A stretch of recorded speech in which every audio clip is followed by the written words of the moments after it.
The world didn't realize it immediately. Not the markets, not the regulators, not even the US banks that were supposed to be monitoring global liquidity. But somewhere between late-night Asia trading and the opening bell in New York, something shifted. It was quiet, surgical, and deliberate. China had just triggered a $94 billion silver squeeze, and the world only felt the shock hours later. It started with a pattern that nobody caught. Chinese state-linked firms suddenly stopped offering long-term silver supply contracts. Not reduced, they stopped. Overnight, refiners that had been regular sellers flipped into buyers, bit by bit, ton by ton. It was a silent accumulation. There were no press releases, no warnings, but the impact was immediate. Asian industrial buyers, who rely on China's refining dominance, found their shipments delayed and then paused, then priced at a premium so unusual that commodity desks thought it was a glitch. The first alerts started appearing on private terminals. Unusual shortage signals, spot tightness widening. But it wasn't tightness. It was a squeeze, engineered with precision. By the time US markets opened, the damage was already spreading. Liquidity evaporated across multiple metals desks. Bid-ask spreads blew out. Market makers backed away as fast as they entered. And behind the scenes, risk teams at major American banks started flagging something they had long feared but never prepared for. A China-driven supply choke at a moment when US banks were dangerously over-leveraged on silver derivatives. You see, the paper market didn't react first. The physical market did. Wholesalers reported that orders were being delayed, not because of demand, but because China wasn't exporting enough refined silver to keep the global flow smooth.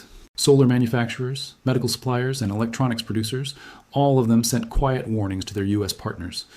By mid-morning, the first real crack showed, not on price, but on availability. That's when Wall Street finally understood what was happening. Chinese state-backed firms weren't just hoarding silver, they were draining it from the international system, pulling it inward, protecting their own supply and consolidating control at the exact moment the West was expecting higher output to stabilize prices. US banks, loaded with short positions built on the assumption that silver supply was abundant, suddenly found themselves cornered. The models didn't predict this. The risk projections didn't account for a coordinated supply squeeze. But that's exactly what was unfolding. Within the first 2 hours of trading, margin pressure hit 3 major institutions. Their hedging desks, usually calm, composed, algorithm-driven, began flooding the market with emergency orders. But the liquidity just wasn't there. China had drained the pool, and the US was standing on dry ground. Then came the internal alerts. Silver shortage risk elevated. Derivatives exposure widening. Counterparty stress possible. Phrase by phrase, the signals escalated. But the most alarming part? It wasn't the short squeeze itself. It was that China executed it without announcing anything. No restrictions, no bans, no official statements. Just a subtle shift of supply inward, and the global system buckled. Silver refineries in China cut external shipments by small percentages, 3%, 5%, 7%, but that was enough. Because when the biggest player pulls back even slightly, the rest of the world feels it like an earthquake. For US banks, the timing couldn't have been worse. Commercial demand was already spiking because solar manufacturers were ramping up production. Electric vehicle demand was rising. Semiconductor fabrication needed more silver. Medical-grade silver usage was growing. America needed more physical silver than ever. And China quietly tightened the flow. The squeeze wasn't loud. It wasn't chaotic. It was methodical. By the afternoon session, traders were calling it the most controlled shock they'd ever seen. The $94 billion ripple didn't show up as a vertical price spike. It showed up as a liquidity disappearance, as availability warnings, as contract delays, and most importantly, as a sudden scramble among US banks trying to rebalance positions that were no longer safe. Some banks tried to cover their shorts. Others tried to reduce exposure. Most simply froze, unable to move without blowing apart their own books. And that's when the realization spread. This wasn't an accident. This wasn't a market fluctuation. China had timed this squeeze perfectly, right when Western markets were leaning heavily on leveraged silver products. Physical shortages, derivatives exposure, shrinking supply lanes, increasing industrial demand, all colliding at once. But here's the deeper part, what nobody saw coming. China wasn't just squeezing supply, they were preparing for something bigger. Their central stockpiles were rising. Their refiners were locking in domestic contracts. Their banks were securing physical metal at discounted pre-squeeze prices. They were building a foundation while the US banking system was scrambling to contain its losses. As sunset hit New York and Asia woke up again, the story wasn't slowing down. Overnight, spreads widened even further. Physical premiums rose. Delivery times extended. And analysts quietly admitted that this wasn't, or T, a small disruption. It was a strategic restructuring of the global silver flow. The kind of event that reshapes markets for years. the kind that exposes how fragile the US financial system really is when physical supply tightens, and the kind that makes one thing crystal clear. China knew exactly where the weak spot was, and they pressed it hard. The $94 billion squeeze didn't end the silver market. It revealed it. It exposed the cracks. It showed which players actually have supply and which ones only have paper promises. And for US banks, caught completely off guard, this was only the beginning, because the next 48 hours would be even more intense. By the start of day 2, the nervous whispers on Wall Street had turned into full-blown alarms. US banks were no longer hiding their concern. They couldn't. The numbers on their internal dashboards were flashing red, warnings they hadn't seen in over a decade. Liquidity was vanishing. Physical inventories of silver were drifting toward critical levels, and every phone call between banks carried the same tense, anxious tone, the kind traders pretend they don't hear, but everyone feels in their gut. This wasn't panic caused by a price spike. It was something far more terrifying, the absence of flow. Silver simply wasn't moving, not fast enough, not consistently enough, and certainly not globally enough. Every major U.S. institution with a metals desk woke up to the same brutal problem. The contracts they had written, the ones that assumed an ample, steady supply of silver, were now built on timelines that no one could guarantee. What had happened? Chinese refiners had done more than just shift their export patterns. They had completely restructured their priorities. Domestic orders came first, building up strategic reserves came next, and foreign buyers, they were now last in line. That single decisive shift shattered the delicate rhythm of the global metals ecosystem, and in that moment, U.S. banks realized something horrifying. They had collectively bet billions of dollars on a level of liquidity that had just vanished. At 7:42 a.m., the news broke. One of the largest American banks issued an internal risk posture elevation, a move so rare and serious that it leaked to the media within minutes. In their public statement, they didn't mention China. They didn't mention silver. The official line was deliberately vague, unexpected stress and metals-linked exposure. But everyone on the inside, every trader, every analyst, knew exactly what that meant. The silver squeeze was not just real, it was accelerating. While American markets were sleeping, the real action was happening in Asia. Buyers there were paying massive premiums just to secure partial shipments of physical silver. Japanese electronics manufacturers, desperate for supply, sent out urgent alerts. South Korean electric vehicle producers began publicly revising their production timelines. Even Indian jewelers, who are usually the calmest players in the market, started panic ordering, creating buffers to protect themselves. Physical silver was no longer just a commodity. It had become a high-priority strategic asset. China's strategy had masterfully flipped global psychology on its head. But the real shock came when analysts dug deeper and uncovered something that had been hiding in plain sight all along. Over the past 6 months, Chinese state-linked funds had been quietly accumulating massive amounts of silver. They did it through multiple jurisdictions, using a web of intermediaries and overseas affiliates to avoid detection. This wasn't a sudden, last-minute reaction to market conditions. This was preparation. It was meticulous planning. The $94 billion squeeze wasn't a spontaneous event. It was the execution phase of a long-term calculated buildup. Meanwhile, back in the US, banks were scrambling to calculate their exposure, a task far more difficult than the public could ever realize.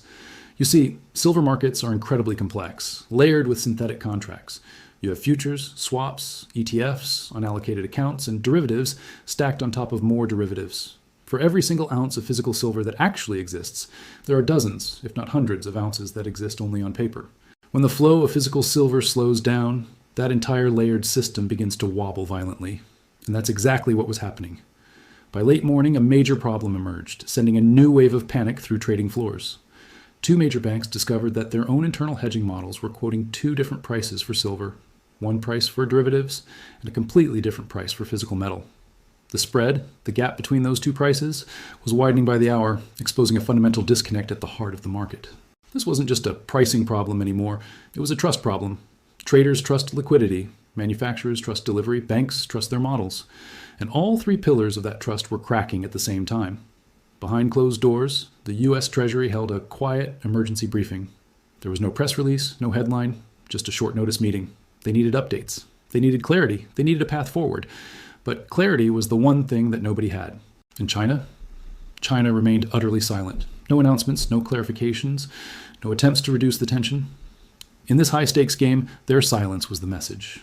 The afternoon brought the most revealing moment yet. Multiple industrial buyers across the United States started receiving revised delivery dates from their suppliers. The delays weren't for a few days. They were for weeks.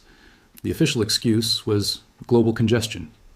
But behind that polite corporate language was a simple, brutal truth. Physical silver wasn't reaching the West fast enough.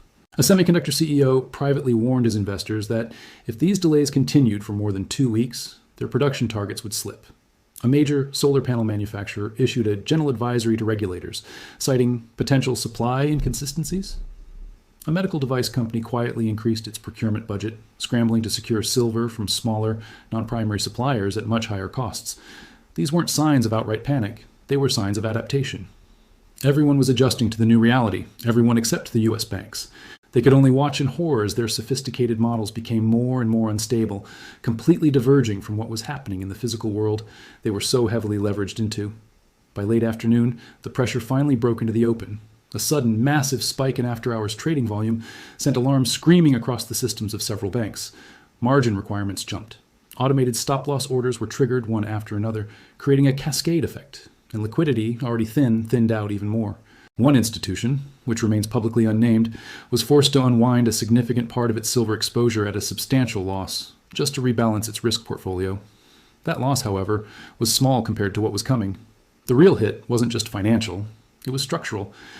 Because as traders sifted through the chaos, they noticed something truly terrifying in the data. For the first time in years, global silver availability and global silver demand weren't just misaligned, they were moving in opposite directions at high speed. Demand was rising sharply while the flow of supply was tightening and consolidating inward toward China. China didn't even have to restrict its exports completely. All they had to do was slow them down at the perfect moment. That single, subtle move was enough to reshape the entire global market. As evening swept over New York, U.S. banks began preparing for the next day as if they were facing a Category 5 hurricane. Analysts stayed late into the night. Risk teams reran their models over and over, hoping for a different result. Desk heads reviewed every single line of their exposure. The silver desks, usually quiet, niche corners of the trading floor, became the most tense, high-stakes rooms in the entire building. And at the center of this gathering storm was one unspoken question. What happens if China tightens the flow just a little more? Another 5%? Another 10%? Nobody had an answer. But everyone knew that a market already strained by a $94 billion squeeze would react instantly, and not gently. By midnight, the markets in Asia opened again, and the screens told the whole story. Premiums were rising, flows were tightening, and China was still buying. The squeeze wasn't slowing down, it was maturing. The next phase was about to begin, and it would expose the true depth of the West's dependence on physical silver, a dependence that China understood far earlier and far more thoroughly than anyone in Washington or on Wall Street was willing to admit. This wasn't just a market disruption. This was a strategic realignment of global power. And for the U.S. banks, already caught completely off guard, the hardest part was still ahead. Screens were running, markets were open, orders were flowing, but the energy inside the system felt off. Something was missing. It wasn't volatility, it wasn't a flash crash, it was certainty. The world's financial engines were operating without it, and everyone, from bank desks to hedge funds, knew that was the most dangerous condition a market could enter. Silver wasn't behaving like a commodity anymore, it was behaving like a pressure valve. Every time liquidity dipped, every time China tightened flows even slightly, every time a shipment got delayed, pressure built, not in price, but in confidence. And confidence is the silent core of the entire financial world. What scared U.S. banks the most wasn't China's buying, it wasn't the squeeze, it was the timeline. Because by day 3, the data revealed something the public couldn't see. China's accumulation had been quietly accelerating for almost a year. Contracts, shipments, refinery schedules, everything pointed toward a long-term preparation phase that had gone completely unnoticed. This $94 billion squeeze wasn't a sudden reaction. It was the moment the plan became visible. The first real crack in composure came just after 10 a.m. Liquidity thinned so sharply that one U.S. bank temporarily paused its internal quotes. Not publicly, not officially, but internally, where only traders saw the freeze. It wasn't a shutdown, it was a recalibration, a digital way of admitting we need a second to breathe. That single second was all it took for hedge funds across New York to sense that something was deeply wrong. At 10:17 a.m., a large macro fund placed an unusually large order for immediate delivery silver. Physical, not paper. That single move sent a subtle shock across trading desks, because macro funds don't chase physical metal unless they're trying to front-run a major event. 5 minutes later, another fund followed, then another. The banks noticed, and they didn't like it one bit. By lunchtime, the situation had escalated. The US Treasury quietly contacted several major institutions, requesting updated exposure data on metals-linked contracts. The message was simple but unsettling. We need revised sensitivity figures. Now, anyone who's been in finance long enough knows what that phrase really means. It means regulators are trying to map out the chain reaction before it starts. They're looking for the first domino, hoping to stop it from falling. Meanwhile, China continued operating with perfect, unnerving calm. No announcements, no clarifications, no denials, just steady purchasing and a steady tightening of export timelines. Every hour that passed made something clearer. China wasn't reacting to the squeeze. They were shaping it. Soon, the effects rippled outwards. Suppliers in Europe began reporting delays. Not dramatic ones, just enough to disrupt delicate manufacturing schedules. German engineering firms issued internal memos warning of temporary adjustments. Japanese battery makers requested alternative sourcing. A Canadian medical tech company raised its procurement reserves by nearly 20%. Silver wasn't vanishing. It was simply prioritizing itself toward whoever controlled the flow. And at that moment, China controlled the flow. Back in the US, the tone at the banks began to shift. What started as mild caution turned into real, palpable concern. Senior risk officers began holding calls every 2 to 3 hours. Status updates quickly turned into stress checks. And then, a regional bank, a small, non-systemic player, sent a notice to its institutional clients warning of irregularities in metals-linked settlement windows. That was the first public signal. It was small, it was subtle, but it was enough to change the entire mood of the market. Because when the small players start to blink, the large players listen very, very closely. By late afternoon, the market hit a moment that defined the entire day. The spread between physical silver premiums in Asia and the Western paper market widened to its biggest gap in nearly 14 years. That gap told the real truth, the one the charts were hiding. Physical demand was growing, and it didn't care what the paper market said. The silver squeeze was no longer about price. It had become about access. Manufacturers were now in quiet competition with banks. Banks were in competition with funds. Funds were in competition with each other, and China was ahead of all of them, watching from a distance. As evening approached, U.S. banks began bracing for the global cycle to reset once Asia reopened. Everyone held their breath, preparing for the possibility that China might tighten the flows again, even slightly, because they knew that even a 2% shift now had real, tangible consequences. Then, at 8:43 p.m., right before the Tokyo markets opened, a bombshell dropped. An insider report leaked from a major Western investment firm. It stated that if current conditions continued for just 10 to 14 more days, the Western silver market may experience prolonged dislocation between supply and demand. Translated into plain language, the gap could widen into something the West simply couldn't fix quickly. And every trader on the planet knew what that meant. A squeeze tapering into scarcity, scarcity tapering into a bidding war, and a bidding war tapering into an all-out scramble for physical metal. By midnight, the cycle restarted. Asia opened strong, premiums ticked higher, physical contracts tightened again, and China continued buying without hesitation. No panic, no rush, no signals, just methodical, confident accumulation. And that's when US analysts finally realized the most uncomfortable truth of all. China wasn't creating a surge, they were absorbing one. They weren't destabilizing the market. They were capitalizing on a market already stretched thin by years of Western leverage and paper promises. This $94 billion squeeze wasn't an attack. It wasn't a shock event. It was the moment the deep imbalance in the global financial system finally became visible to the entire world. For the US banks, already caught completely off guard, the question was no longer how to stop the squeeze.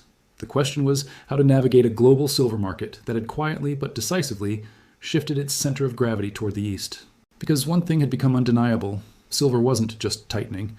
It was transitioning from a Western leveraged paper asset to an East-controlled physical resource.